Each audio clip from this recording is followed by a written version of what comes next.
Olá, seja bem-vinda, seja bem-vindo a mais um OAB Entrevista. Durante todo este mês de março, vocês estão conferindo com a gente vários programas especiais sobre as mulheres. E o tema da vez é grave, é violência de gênero. Já começamos este programa com uma homenagem às mulheres advogadas que foram assassinadas no último ano.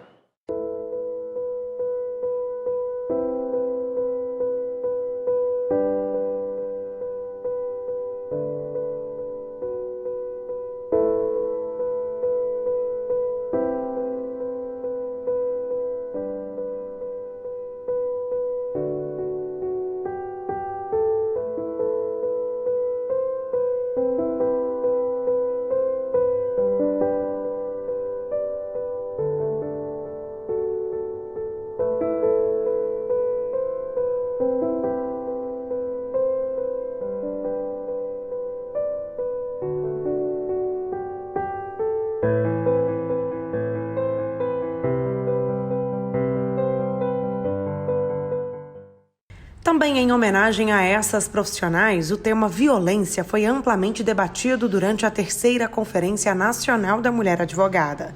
Vários painéis abordaram temas como violência de gênero, o enfrentamento da violência contra a mulher e tecnologias e crimes contra as mulheres. Participa conosco agora a Cristiane Leitão, ela que é presidente da Comissão da Mulher Advogada da OAB Ceará. Doutora Cristiane, muito obrigada por participar conosco do OAB Entrevista. Muito obrigada, Fortaleza agradece a presença de vocês. Doutora Cristiane, vamos falar um pouquinho sobre a violência contra a mulher. Hoje, a cada 1 minuto, 4 mulheres são agredidas no Brasil. Por que isso acontece? Continua acontecendo? Esse é um dos problemas mais sérios que enfrentamos hoje. E não diferente dos outros estados, o Ceará tem índices alarmantes. Apesar de termos um complexo de estrutura com a Casa da Mulher Brasileira, e nossa Casa da Mulher Brasileira é uma das mais capacitadas. Infelizmente, esses são números que só crescem e que nos afligem muito e que são objeto dos nossos trabalhos na Comissão da Mulher Advogada. E hoje, a violência contra a mulher também fere os direitos humanos dessa mulher? Sim. É uma afronta à dignidade. Lutamos por igualdade, lutamos por respeito. E direitos humanos são para todos e precisam ser resguardados. E a questão da violência é hoje uma chaga social. Doutora Cristiane, e hoje o governo abraça de alguma forma essas mulheres que sofrem violência? Nós precisamos fazer um recorte da política nacional, que infelizmente está cometendo um verdadeiro descaso, porque diferente de gestões anteriores, não garante verbas para a proteção das mulheres. Mas no Ceará nós temos sim um oásis, uma ilha, que precisa de apoio e que tem na estrutura do governo do Estado uma grande relevância. Inclusive nós temos a Casa da Mulher e nos próximos 2 anos vão ser construídas mais 3 casas, exatamente em 3 regiões do Ceará que tem índices alarmantes de violência. A senhora, inclusive, durante o painel, falou um pouquinho sobre a situação das mulheres vítimas de violência aqui no Ceará. Como que elas estão sendo tratadas pelo Estado, pelo governo e pelo Judiciário? Como falei, a nossa Casa da Mulher Brasileira, ela congrega o Estado, o Judiciário e a OAB e a Defensoria estão presentes e nós fazemos um trabalho em conjunto. Por quê? Nós temos uma característica muito triste e que vamos dizer assim, nos aflige um pouco, que é o recorte do feminicídio na adolescência. E hoje os nossos índices são muito sérios. Homicídios e mortes violentas entre meninas de 10 a 19 anos. E, em conjunto com a Casa da Mulher Brasileira, a OAB tem essa parceria, inclusive temos parceria com outras redes do Estado e do município para atendermos, levando a OAB, levando a estrutura da comissão e das outras comissões temáticas para buscar orientar prevenção, estruturação, conhecimento das leis. Eu acho que educação é sim uma forma de prevenção. E hoje a gente sabe que existem muitos casos subnotificados. O que a senhora acredita que acontece para essas mulheres ficarem em silêncio? É importante colocar aqui, você vê, por que os índices de feminicídio crescem? Porque eles começaram a ser apurados e começaram a ser entendidos como crimes em razão do gênero. Mas a violência da mulher, ela tem 5 graduações. E, infelizmente, a violência psicológica é um dos problemas mais sérios. Por quê? A vergonha ainda impede. E é isso que nós temos que trabalhar. O silêncio, ele só é um fato gerador dessa não verificação pelo Estado. Por isso que é tão importante a gente trabalhar no conhecimento, no entendimento, na busca por vencer essa chaga social tão grande que assola o nosso Estado e nosso país. A violência doméstica é hoje um dos principais fatores de agressão e de violação dos direitos humanos das mulheres. E a senhora falou um pouquinho sobre a violência psicológica que acontece com essas mulheres e muitas não sabem que são vítimas dela. É verdade. A violência psicológica, ela é ainda um retrato dessa construção patriarcal, dessa construção histórica de submissão da mulher. Então, a violência física, ela deixa marcas, mas marcas que passam. Mas as violências de ordem psicológica, elas são seríssimas. Elas não só agridem a vítima, mas o entorno, a família, os filhos. Então, essa compreensão do que é a violência hoje é muito importante e é uma forma de prevenção. E hoje a justiça combate de alguma forma, faz o seu papel na luta contra a violência? Sim, nós temos aqui nas redes, nos juizados, nas delegacias, um grande apoio. Por quê? Porque entendemos que o problema da violência é um problema social. Um problema social que tem que ser tratado por todos os setores. Porque ao judiciário se tem os casos mais extremados, mas é no universo de políticas públicas para as mulheres que nós temos a prevenção, a orientação e só através da educação é que a gente vai poder vencer esse problema. Um problema que eu acredito que ainda vão ser necessárias 2 ou 3 gerações para a compreensão de que a mulher não é propriedade, a mulher não é coisa, a mulher é um ser que tem direitos e garantias. Lutamos tanto por nossa igualdade, temos direitos assegurados na Constituição, mas precisamos ser respeitadas. Então, doutora Cristiane, gostaria de te agradecer por participar conosco deste OAB Entrevista. Muito obrigada. Obrigada mais uma vez. Você que está em casa, não saia daí, já já a gente volta.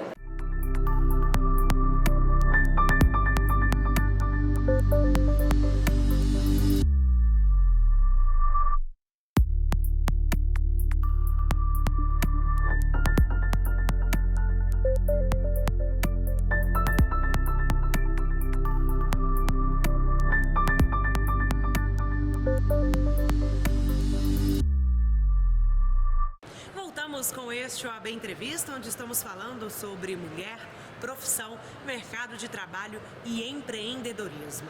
Durante toda a 3ª Conferência Nacional da Mulher Advogada, vários painéis, de uma forma ou de outra, abordaram temáticas relacionadas. O papel do homem na promoção da igualdade de gênero foi um painel que contou com a participação de vários homens.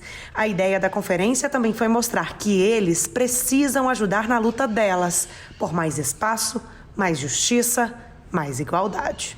Participa conosco Ismael dos Anjos, ele que é jornalista e coordenador do documentário O Silêncio dos Homens. Obrigada, Ismael, por participar conosco do OAB Entrevista. Obrigado pelo convite. Ismael, vamos falar um pouquinho sobre este documentário. Como que surgiu essa ideia? E outra pergunta que eu também já faço na sequência. Existe esse silêncio dos homens? A ideia do documentário surgiu de uma vontade de retratar como se dá a construção das masculinidades no Brasil. Há muitos anos a gente já tinha essa vontade, 6, 7 anos, mas ainda não tinha maturidade. Eu acho que a discussão ainda estava muito incipiente.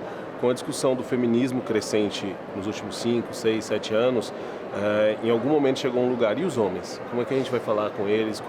De quais maneiras nós os abordamos? E aí, primeiro a gente fez um documentário com a ONU Mulheres chamado Precisamos Falar com os Homens, uma jornada pela igualdade de gênero, pela equidade de gênero, e depois O Silêncio dos Homens, focado especificamente na construção das masculinidades do Brasil.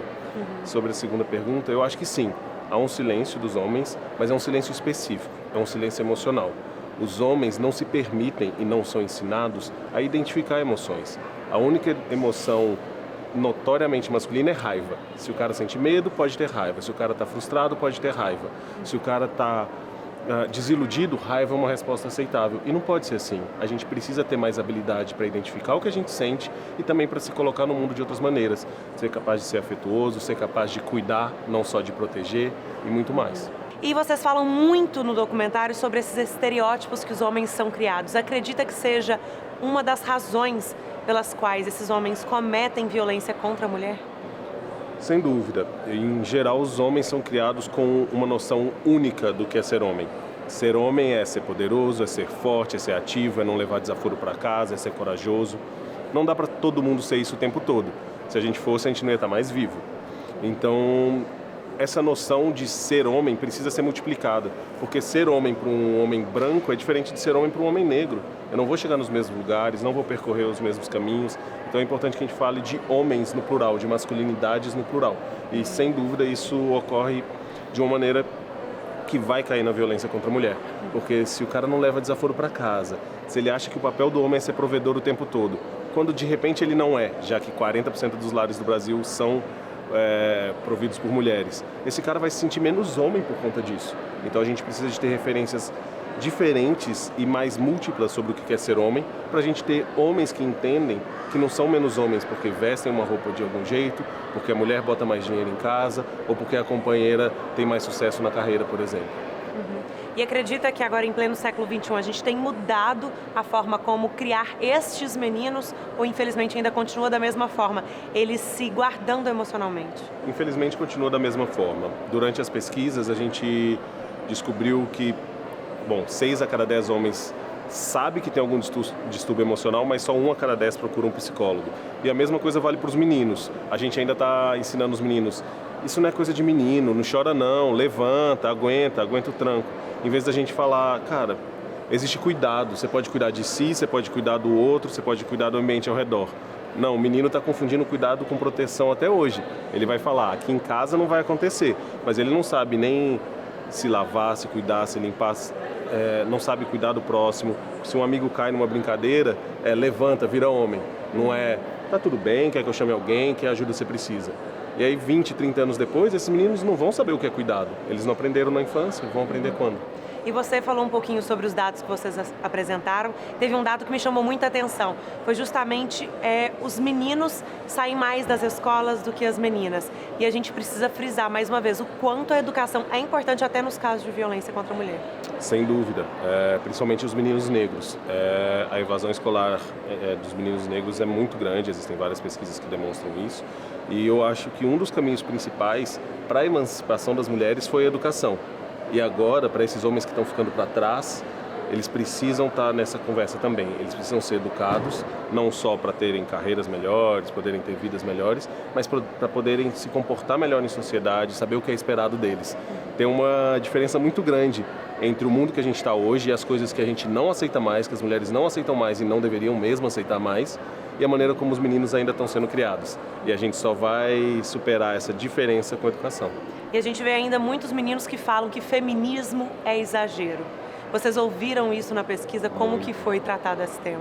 Muito. Ainda há uma confusão grande entre machismo e feminismo. Tem muita gente que não entende que machismo é uma ideologia de que os homens seriam superiores às mulheres, enquanto feminismo é uma luta.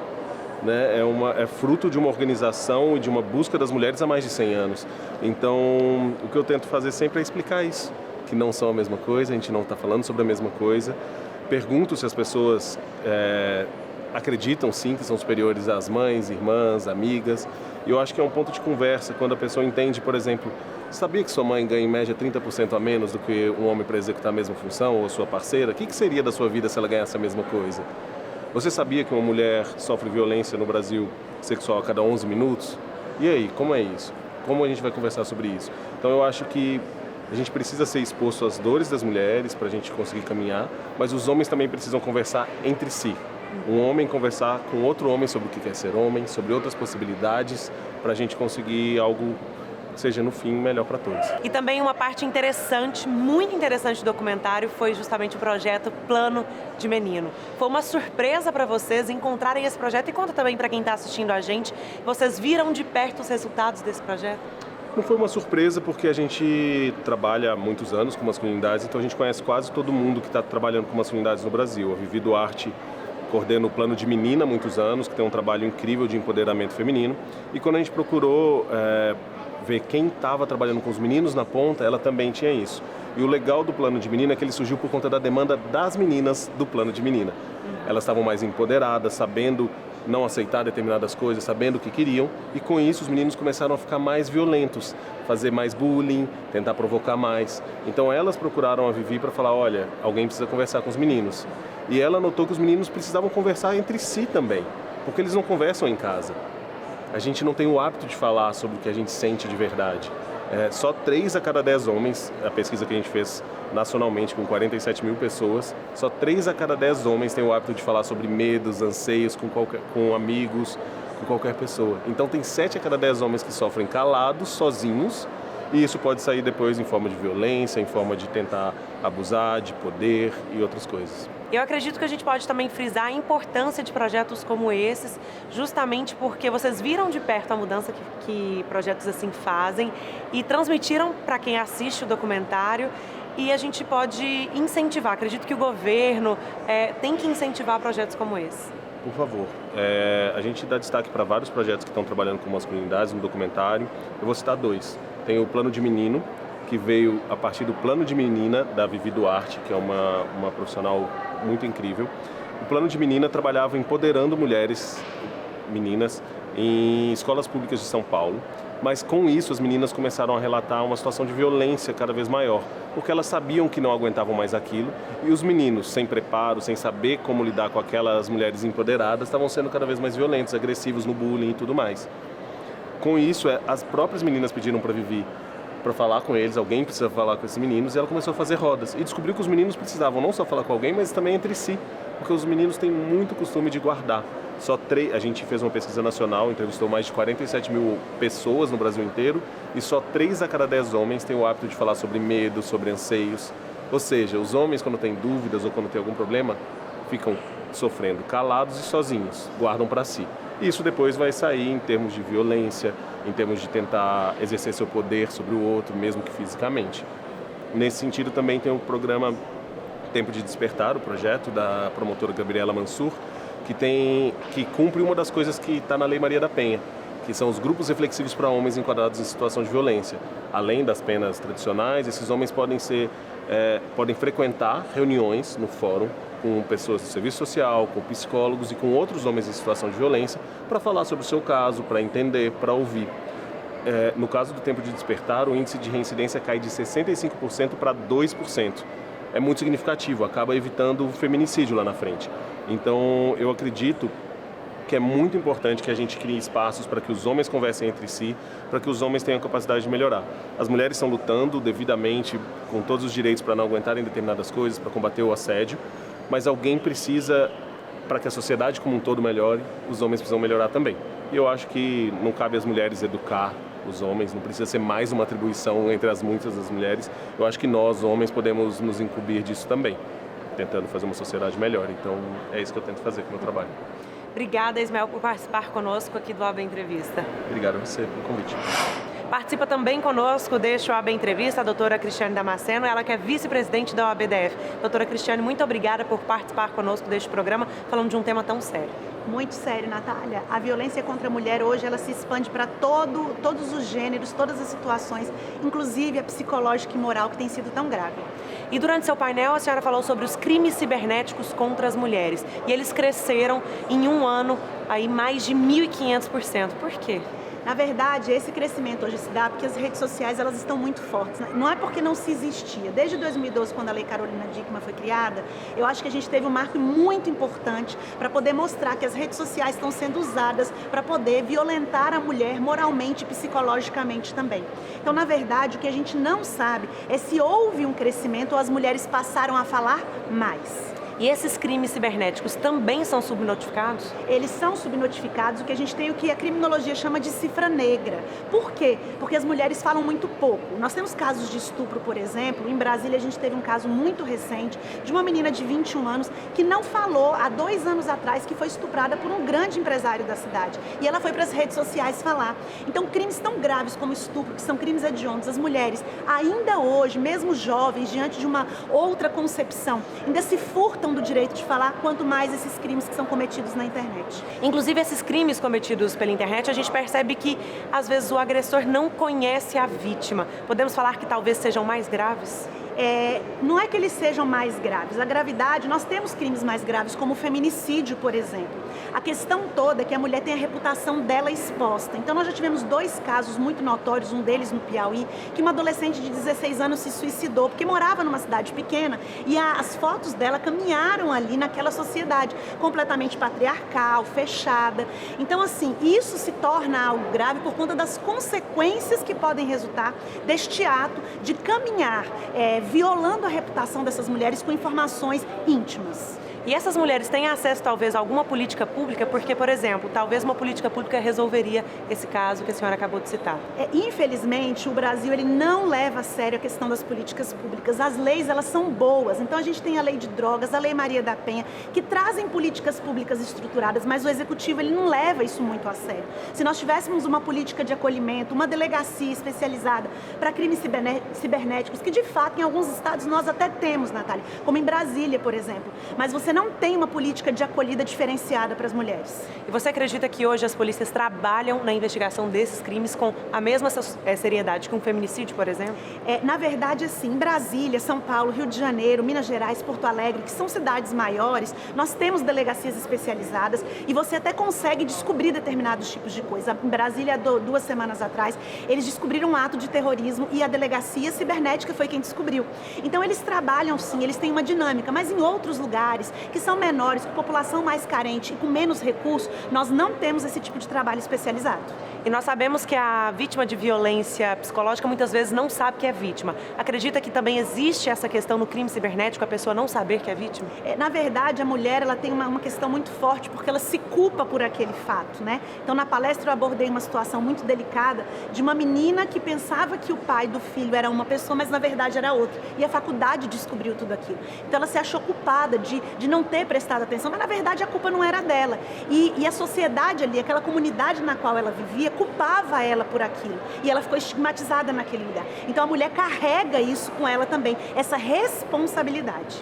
E a senhora acredita que hoje o sistema judiciário brasileiro sabe como lidar com crime cibernético? Não, o judiciário não sabe como lidar com crimes cibernéticos, porque se soubesse de fato, o próprio Poder Judiciário e o Legislativo, o combate seria feito de outra maneira, muito mais efetiva. Talvez a gente teria que ter um crime mais específico com penas um pouco maiores.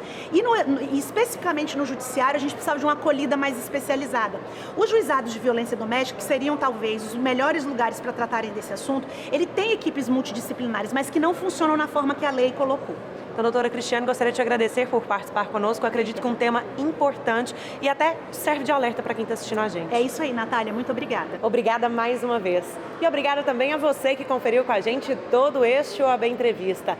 Quer conferir tudo que a Ordem dos Advogados do Brasil faz em tempo real? É só seguir a gente nas redes sociais. E você também já sabe que sugere um tema para o próximo programa pelo WhatsApp. DDD 61, telefone 999194731. Fico esperando a sua mensagem. Tchau, tchau e até o próximo programa.